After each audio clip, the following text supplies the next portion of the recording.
Hi guys! Can you all believe this is my second episode of Chit Chat with Charmaine? I am so excited that you all are back, and obviously I'm doing something right, so that's good. I have a very special guest, my very dear friend, my Libra sister, right? Mm-hmm. We're Libra sisters. And I have a very special guest. I love her so much. She's like my literally ride or die, right? Seriously. We've been through so much together, ups and downs and just twists and turns, but through it all, we've stayed together, and that's what I love. So anyway, my girlfriend, Anna Jenkins, and she's here, and I wanted all my guests, when they come on Chit Chat, I want them to introduce themselves. So I want you to introduce yourself. Well, first off, I'm so excited to be here with you today, Amber. I am in love with the idea of a podcast. I feel like we've been begging you to do something like this for a long time. Thank you for bringing it to life. I know, right? I love it. And so proud of you, so proud of you. But yes, I mean, we have been friends, oh my gosh, over 10 years now. But it was love at first sight, right? Agree. Yeah, we found out we were Libras, and then we were like, okay, we're going to be forever. Forever, yes. Well, as many know, my name is Annia Jenkins. I am a fashion designer, luxury fashion designer, resort wear, but I also am a nurse practitioner by trade. I know a lot of people are like, what? Nurse practitioner? But yes, nurse practitioner by trade, but fashion designer, and I am just a big fan of my girlfriend Amber, so I'm glad to be here. That's me. Yay. Okay. Well, I said so I wrote down a lot of, before any guests come on the podcast, I always kind of like do my homework on the subject that we're going to be speaking on, and this is no different than any other subject that I would talk about, but this subject to me is very, like, it hits home, right? Mm-hmm. I'm in an interracial relationship. I'm married to an older man for almost 14 years, been with him for 14 years. So, you know, it's like I totally can relate to a lot of the questions that I'm going to be asking you. But anyway, so today we're going to be discussing interracial relationships from the perspective of a single woman and a married woman. Okay? I like that.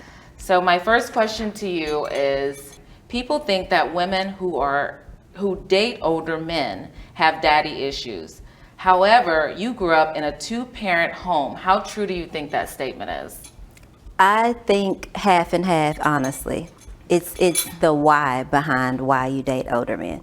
So I do believe that there are some instances that women, that young girls who don't grow up with their father in the household do go out and try to find that fatherly love. It's one thing being loved by a mother, but for a young girl, that fatherly love is like, that's the first man that you fall in love with. Of course, not romantically, but they really teach you what a man is supposed to look like. So if you're not getting that in the household, then I can see that that could be true.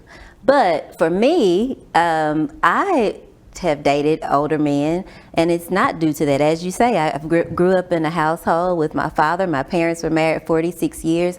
What I honestly, and I don't discriminate with age, let's say that, but when I have gone older, it has been because I love the stability, not just financial stability. I love the mental stability of older men. It's like they've been there, done that. Mm-hmm. They are not so excited, you know, to just, when you see beautiful women, it's another beautiful woman. They really, like, a lot of them, like quality over quantity, you know? Yeah, you know, for me, I dating older men, I've always dated older men. In high school, I went to prom with a 22-year-old. I was 18. You know, I just always had a attraction towards older men. I felt like they could teach me stuff, and they were experienced and worldly. So for me, it's so natural that I don't even look at it anymore. And I just feel like younger guys, they don't even approach me because I feel like it's like, I think a lot of them are intimidated by me. Because they probably are, but you have to understand, We are true Libras by nature, and we are attracted to wisdom. We love to absorb wisdom. And where do you most of the time find that wisdom at? In older, That's older true. people in general. Yeah. So, I mean, we like to have a man around, like you said, that could expose us to things and That's teach right. us new things. Yeah. And the level of wisdom that they have, I mean, I just truly think it's attractive. Well, I mean, I don't know. There's two sides to is if you're doing it for the right reason. Like if you're dating a older man because you're waiting for something bad to happen so he can you can get the insurance policy. Get that wheel. That's another thing. But if you're marrying him for love and you really love him and you genuinely care about that person, then that's a whole nother thing because, I mean, we have been, well, me being married to RJ, my husband. Hi, honey.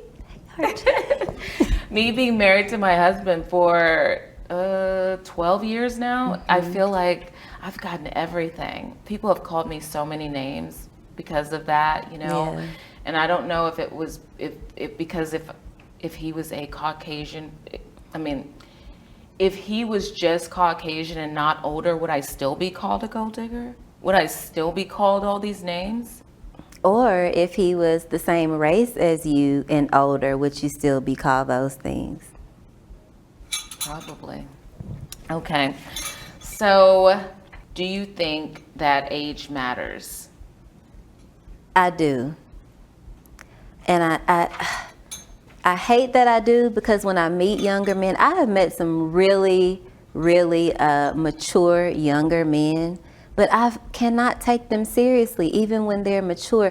I just don't feel like I have enough to discuss with them. Yeah. They have not experienced enough life yet. And then I kind of feel like even if they're mature, they're really in that space where they're still trying to figure out themselves and discover themselves. And it's kind of just like, it's like a Build-A-Bear thing. I don't want to go to the Build-A-Bear store. I mean, age really does matter. Age is a number that I never think about. Like, it's race. I don't look at people's race. I never have. Like, I don't look at a person and goes, oh my God, that's a Caucasian person, or that's a Hispanic person. Like, I don't see race. I see the person that's walking in front of me or presenting themselves to me. Because I feel like that's how I'm going to have to judge you and how you treat other people. True. If you're an a-hole to everybody, then you're just a person that's not a good person. Doesn't matter what race you are. Right. And so people don't understand this too. When I met my husband, he came correct. You understand? Like, he came to me like, wow. Like, I mean, spoiling vibes. He knew how to get a woman like me. And so people think that when people don't know him, but they automatically judge him and think that he's like, maybe a jerk with money, but he's not. They automatically assume whatever they want to assume about he and I, but they don't even know us. I know. And to me, I feel that he came so correct because that generation of men, I mean, courting was a thing. Like, you had to court women, you know what I mean? And we've lost that. And just as the generations, as we study more, like, we've lost the sense of courting, and that generation still believes in courting. It just reminds me of how my father was with my late mother. I mean, opening every door, like holding hands to walk, even if it's just 5 steps, you know what I mean? Always being where they're touching each other, even if it's just in the car touching, just all of those things that that generation of men were just taught that you do to keep a woman feeling protected and provided for. We've lost sight of that. So it's like older men are kind of winning right now. I hate to say that. As long I might as, regret it later. No, but I mean, so here's how I look at that. As long as women are not using older men, like I talked to you before about display in them. That's true. Like a You know, trophy. but you know what? I feel like older men do that to younger women all the time. They do. It's absolutely, they do. They're very much into the trophies. Okay. What does your family think about you dating outside your race? I don't think they think it. I think I've always been so open. I mean, the from elementary to middle school to high school, I was always in schools that were very diverse. I mean, and then in many of my schools, I would be like one of two African American cheerleaders, or it's all. I've always just been around just a plethora of races, and so I never, when I was dating, it was never like, oh, I'm gonna date that white guy or that black guy. It was like, man, I really like this guy. He's cool. I mean, I always say I've dated the rainbow. I mean, from Cambodian, Middle Eastern, Caucasian, and I mean, and I love it because you get the cultural experiences too. With you know what I mean. I love to just kind of know what different cultures are like, and you get that when you just open your mind to not feel like you have to date only your race. Yeah. My family, because I moved out so young. So I was working 2 jobs in high school. I was working at Black Eyed Pea. Girl, that's long. And I was working at Quiznos. So I had 2 jobs, and I got a little apartment, and I was still in high school. And by the grace of God, I graduated high school. Because I could have easily said, I don't want to go anymore. I'm living on my own, right? But I had the choice. I had a boyfriend, a steady boyfriend, and we'd been dating for, I don't know, a couple of years. We were very serious about each other. This is the one I went to prom with, older gentleman. And so dated him, but my whole point is that I don't think because I didn't grow up in the home, I don't feel like they could have had a lot to say, because it was my choice. It's not like you're living under my roof, you have to abide by my rules vibe. It wasn't like that. It was like, I am going to date this guy because this is where I feel like I need to be. Although I'm 18, so what do I know, right? I'm a kid. But it worked out. Thank God I have no wedlock kids, but babies running around. Babies, kids. So, and you know what I always say? This is so funny, because I always say to my mom, like, what if I would have had kids? Like, she said, you would have met your husband. Do you think that's true? I think it's true. It's just harder. Really, with kids? It's harder with kids. I mean, as loving as they are, and we all want them, but it's like, especially dating older, I think is a little harder with children too, because if you're dating someone whose kids are in their 20s, and you're coming around with a 3 and 4 and 5, it's like, yeah. See, I don't even know if, like, my husband's kids, they're older. So it's like, I got really lucky there. Yeah. Because, I don't know what I would have done if they were like toddlers. That's a lot. That may have been a different story. But then would I want children if I was raising those little kids? In my mind, you never know. I could have been in a whole different mindset, but I still do want them, but especially with my husband. Okay, so what are your thoughts on dating or marrying someone just because they're successful and wealthy? Man. Okay, that's hard, but I tell you why it's hard. Because my outlook on it, I've been called a gold digger for my outlook on why I prefer a successful man. And it kind of got under my skin when I was called that, because there's a true rationale behind it that has nothing to do with a gold digger mindset. I simply feel that being an entrepreneur, being that I have worked so hard for so long, like 16 years in the hospital, night shifts, you know what I mean, to funding and trying to build my own businesses. when I am looking for a partner at this age and in this space, like, I need someone that can truly be a team player at this point.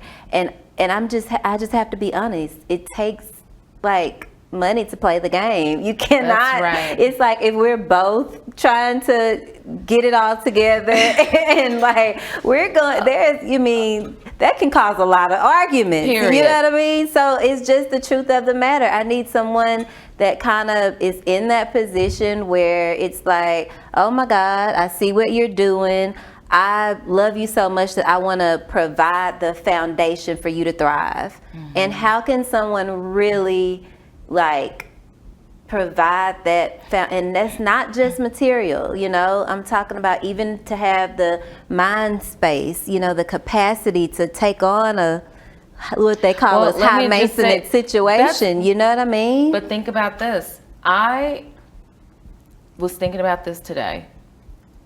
If I was in my 20s, I could say to a man, I can grow with you. But honey, no. Now, no. Like, I can't, I'm not that, let's work on it together. Let's see where we go. And let's, what is it, that song by that guy? Started from the bottom, now we're here. Listen. You're like, no, you better be up, because you know what it is. I've already been there. If I was getting out of college or whatever, then that would be another thing. But where I am mentally in my life, I want to travel. I want to, I want to have businesses, and I want my partner to already be established in that area where, like, I'm not like, oh, well, girl, we don't even know. We'd invested all this in there, and where the next meal going? I can't. That would stress me out. I am a planner, and I am one of those people where I like to have all my ducks in a row. I've been saving since I was like 18. So it's for me, I know what it's like to not have, and I know what it's like to have, and I prefer to have it. I mean, it kind of keeps you a little bit younger, because the not have ages you really fast. Listen, it ages you really fast. If I can't be getting my Botox treatments, Albert over there, he's laughing at me. My photographer's like, seriously. But it's not, and like you said, I need someone that has the capacity, that's not having to still be building so much in a way that when I need you to kind of jump on my train, you have no capacity to do that because you're trying to. Why is it that we get called out for it? Why can't we just be smart women? Why is it that we get called all these names when we're just, okay, I don't know any woman with good sense, okay, that says, you know what, I'm just gonna be with him, and he don't have no dreams, no goals, no aspirations, just because he's good looking. And that's what I say. I said that should be what we all desire, right? Like, I don't understand why that wouldn't be a woman thing. Why would that not be what we all desire? But I also say that sometimes sometimes the people that are calling us out are the people that, if they could turn back the hands of time and do what we're discussing, they probably would choose it a different way. You know what I mean? Yeah. Just truthfully. But you know what, Anna? I wasn't looking for my husband. It wasn't like I was like, I'm going to go find this man. Like, I had just moved to Dallas. I had just signed a modeling contract. I was living my life. I had my own everything. I wasn't depending on anyone, So it wasn't like I was out there searching for a man.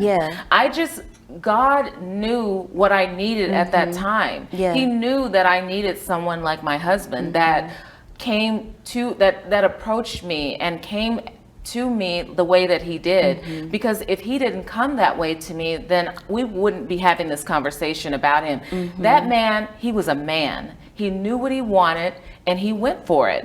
And that I love him for, because I don't think I am not a pursuer. I don't see how women can get on kneeling down and asking another man to marry them. Girl, honey, we'd be waiting forever. I mean, skeleton. Skeleton. Okay, so what are the pros and cons of dating older men? Oh my gosh. I feel like I want you to start with that one. That's a good one for me, That right? is a really good one for you. Okay, you start with that one. So the pros and cons of dating older men. I would say a pro is wisdom. The pros are chivalry. They know how to treat a woman. I'm not saying they all do, but I only know my husband. So they treat women amazingly. They are my husband's very responsible. He puts security at the very top, and I'm not talking about monetary security. I'm talking about he puts things in my mind. Be careful over here. Don't, make sure you're vigilant. And obviously I'm always that way because I have nice things and, people, I'm on social media. So I am very smart about that, but he puts things in my mind that I would never think of. And also he's just a freaking awesome man. That's the pro. The con is that he is an older man, and it is sad because, there are challenges that come with being older, right? And you have health challenges and you have situations that you don't want to see your person that go through. And I've had to deal with those things on and off, and regardless of the situation, I'm gonna rock with him until the wheels fall off. So I don't really care, I used to cry when I think about this. So anyway, but I'm gonna rock with him until the wheels fall off, period. And although I am not, and I will look in the camera and say this, honey, you know it, I am not a caretaker. That is not my role. I will hire you somebody really beautiful to take care of you, but that's not me. I am not doing anything that's that way. So he knows that and he respects it. Everybody has their lines, right? And there's people like you, nurse, that get paid to help others. So anyway, I love my husband with all my heart, and so those are the pros and cons of dating an older man. Now you go. The pros, you hit the nail on the head. I totally agree with the pros. For me, the difference between married to an older man and dating an older man, there are times that age gap, they can kind of mix it up with treating you a little bit like you don't know some of the things that and you're like, you're the child. Especially in that Libra in us, we're like, I know what I'm talking about. And exactly. They're like, but I'm telling you this because you need to do it. And you're like, but no, I said I know what I'm talking about. So I mean, to me, sometimes that age gap and that generation gap will kind of come in, and you're like, look, are you my dad or are you my date? And that can get a little hectic. But I truly believe at the end of the day, with every relationship, whether it's you're dating someone of the same age, someone of different age, generational gaps, there are going to be issues regardless. And it's those things that are your non-negotiables. You know what I mean? And the things that you can negotiate on. And for me, if all of those cons are in you, and you have all of those things that you say are the pros, then I mean the cons they outweigh the cons. Well, that's like the 80%, 20%. Yeah. So I would rather a man that has 80% of what I want than 20% of what Yes. I mean, clearly there is no way. I agree with that. So winding down, do you believe biracial children will have a difficult time later on in life? I believe it starts in the household. The reason why I say that is when you have parents that pour so heavily into making sure that you know who you are, that you believe in who you are, that you believe in whatever it is, the purpose that you want to fulfill is that purpose, just starting out, as you grow up. Whatever life throws, because as times change. We just have to be honest and factual about what the state of the world looks like right now. You know what I mean? As times change, when you have those things really like embedded in you, it's almost like a duck with little water spots rolling off of its back. And it's not to say that it's easy. It's not that it's easy, but when you have that foundation, it makes it where you can come home every day and reset because you have been encouraged. And then now you can encourage yourself that no matter what I look like, I'm embracing all the parts of me. I'm embracing both of my, my parents coming together to form this beautiful thing that God has created. And I have a spot in this world. And no matter what anybody says, yes. And love is love. Yes. And that's how I want to end this too, is like, saying this is that I believe that this world is going to be filled with so many biracial children. I feel like people are starting to embrace different cultures, and they're realizing that, honey, it's all the same. When you go in a black household, it might be a little different, but it's still full of love. When you go in a white household, it's still full of love. Love is love.